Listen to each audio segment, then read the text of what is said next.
Hello, welcome to my studio. This is your instructor, Linda. In this video, we are going to be going over the difference between the three basic types of standard quilling needles: the regular, the fine, and the ultrafine. I'll go over briefly how to use them and how to care for them, as well as how to change the tips on the needles.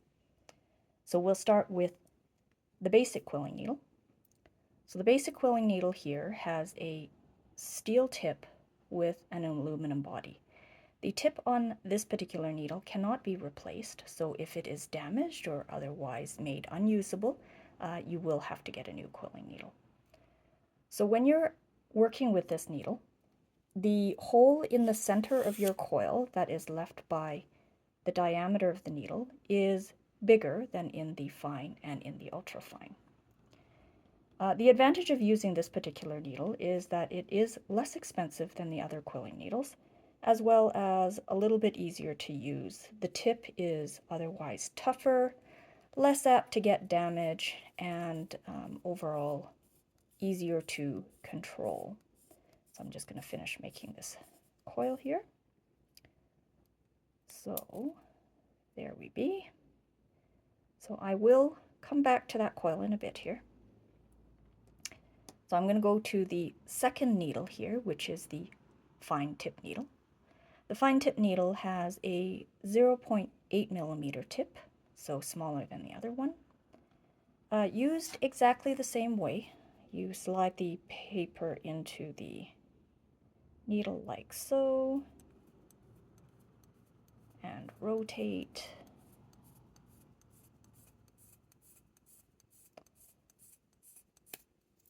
Okay.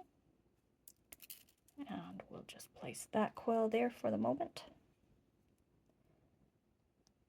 So this is the finest tip quilling needle. The tip on this needle is 0.6 diameters. That means that each prong is 0.3 millimeters in diameter, so quite slender. This particular needle is prone to damage or breakage if you do drop it on the floor or otherwise bang it on something. So this one will give you the nicest results when you're doing the coils. It'll give you the nicest, tightest center, but is also a little bit harder to use and requires a little bit more care. So this particular tip is used a little bit differently from the other two. In the other two, you just basically slide the paper into the needle and away you go, you can coil. In this particular quilling needle, it's a little bit different. You have to leave a little bit of a tail at the end of your needle. I'd say about, I don't know, 3-4 millimeters. You basically want to leave enough of a tail on the needle so that it catches and holds tight when you're turning. So the level of the needle, the tip of the needle, should always be equal to the top part of the paper or slightly below. You don't want to go above it because then it makes it harder to coil and you're more apt to jab it in your hand when you're using it. So once you've got a little bit of a tail, you can rotate the needle so that the paper folds over like such, okay? And then you want to pinch the tip with your thumb and your forefinger and rotate. The point of doing this is to get the paper up nice and tight against the needle so that the hole that is left over is very small. So if you're using this needle and you use it like a standard needle without basically wrapping it around tightly around the needle, you're going to end up with a larger hole than you would want with this particular needle. So I'm just going to finish rolling it. Once it catches, you can roll the needle like normal. So there we go. There's your, whoops, it went flying. There is your loose coil. So I'm going to put the other two loose coils on my hand here, and we're going to do a comparison between, let's focus the lens here, the different types of coils. So here we go. This is the coil on the regular needle. You can see that the hole is a little bit bigger. Okay, so this is the one that is on the fine tip needle. You can see that the hole is quite small. And then if we compare it to the ultra fine needle, the hole is very, very small, almost non-existent. This is probably more important on your tight coils than it is on your loose coils. When you're doing the tight coil, you can get the tight coil to have an almost non-existent hole in the center, which makes your projects look very, very nice. So I'm just going to roll this and show you what it looks like. So here we go. So if I focus on there, you can see that the hole that's left by the needle is very, very, very small. And with a little bit of practice, you can make the hole disappear almost altogether. Okay, so in my workshops, you can use all three of these needles interchangeably. Personally, at home when I quill, I mostly use the ultrafine needle. In the class, I usually use the standard needle here just because it is a little bit more robust and tends to last a little bit longer in the workshops. So the fine needle and the ultrafine needle come in an interchangeable system where you can change the heads out if you damage the needle, and you can keep basically the handle or the shaft. So there's a couple of different types of handles that you can use for the same needles. For the fine tip needle, you can use this type of handle, which requires a wrench to replace the needle, or you could use one of these two vise pens that actually can be opened by hand and the needle changed. So I have this one here already installed with a ultrafine point needle. So the ultrafine point needle uses a number 1 housing, which basically has a very, very small hole. And the fine tip needle uses a number 2 housing, which is a little bit of a bigger hole. Okay. So if you're buying these vise pens on my Etsy site, do make sure that you buy the appropriate size housing for the tip that you want it for. Okay. So in this particular type where you use the Allen wrench, the system for removing and changing the needle is a little bit more cumbersome because you need one of these. However, the advantage of this system is the needle can be locked in there very tight and is not apt to roll or move around. So to change this, you want to use the correct end to unlock the tip. Here we go. So the tip has come out with the Allen wrench. Okay. So when you're changing the tip, in order to install the needle so that it is straight and not at an angle, because if it's at an angle, it'll mess up your rolling, you want to manually with your hand, see if we can focus here, make the tip just large enough for you to slide your needle in there. Okay? And once you slide your needle in there, you can decide the needle's position, whether you want it closer to the base or whether you want it coming out a little bit more. I generally go about kind of halfway, so the needle is out just enough to give my fingers some room to move, but not so long that it becomes awkward to use. So once you've got it in the needle, in kind of the position that you want, you should double check just by rolling it to make sure that the needle is in straight and not rolling at an angle. So once you've determined that you've got the needle in the straight, take the Allen wrench and you tighten it. Okay, so now the needle is firm and ready to use.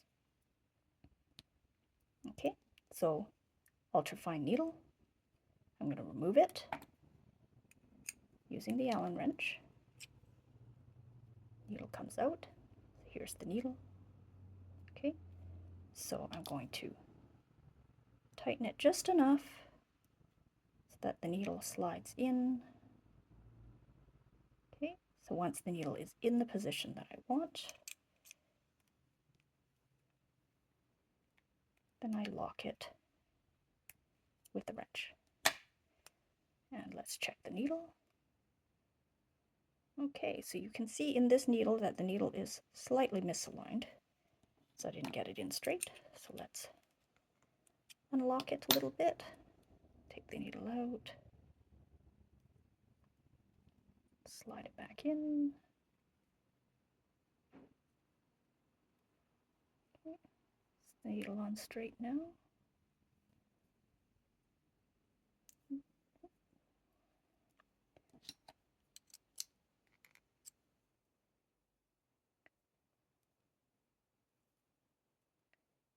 Okay. As you can see, this system requires a little bit more patience to align your needle exactly right. Once you do, and you've got it locked in,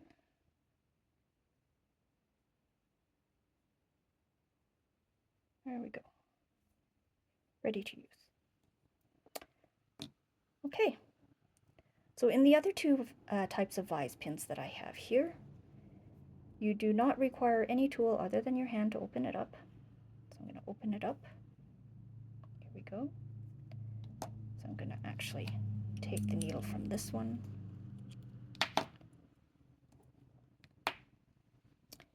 And same thing with this one. You want to close up the pin there so that the diameter is just slightly bigger than your needle. Okay, that's quite a bit bigger than the needle. Let's see if we've got it.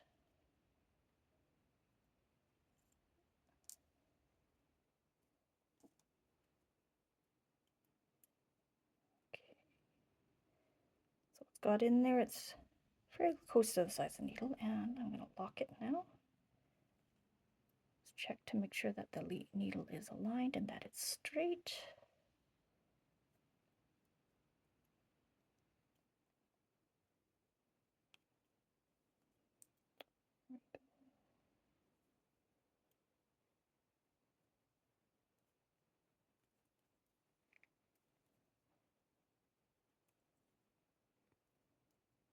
Ah, there we go, Linda. This is me not following my own advice. This is a number 2 housing. That's why it doesn't fit this needle. Didn't matter how much I tightened it, didn't stay in. There we go. So I'm going to remove the number 2 needle.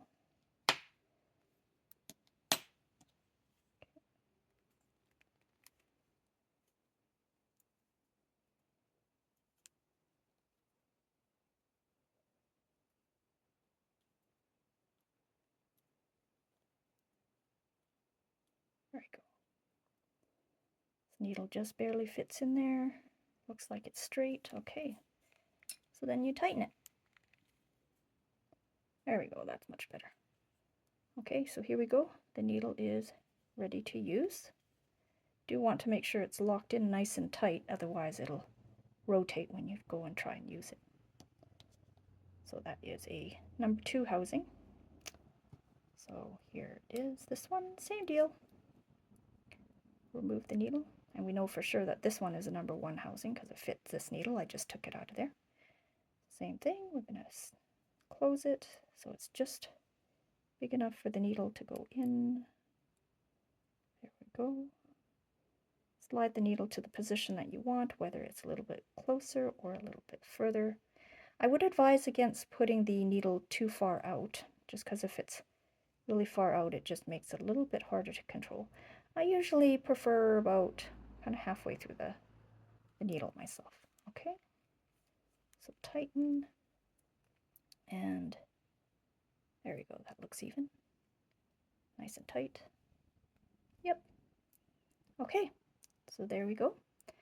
So these needles, particularly the ultrafine needle, is very delicate, and you don't want to store it with your quilling equipment as is, because it is apt to bump on something and to then break or otherwise get damaged. So I do recommend having a specifically designed case to store it in. When you purchase the needles through my Etsy website, it does include the case. So when you're taking the needle and storing it inside the case, you basically just slide the base of the needle into the springs just like that. And to make sure that the tip is suspended with nothing touching it. Okay, close like that for storage. This particular one will hold 2 needles. So when you're taking the needle out, you do want to make sure that you don't bang this needle up against the edge of the case. So you grab the needle and you lift it up above the lip there, and you slide it out. Okay, do not attempt to put your needle back in this way with the needle going through the springs. You will likely catch it on the spring and break your needle. So this way. Okay, so it goes in like that, making sure that you don't whack the needle on the edge of the case when you're getting it in. There we go. And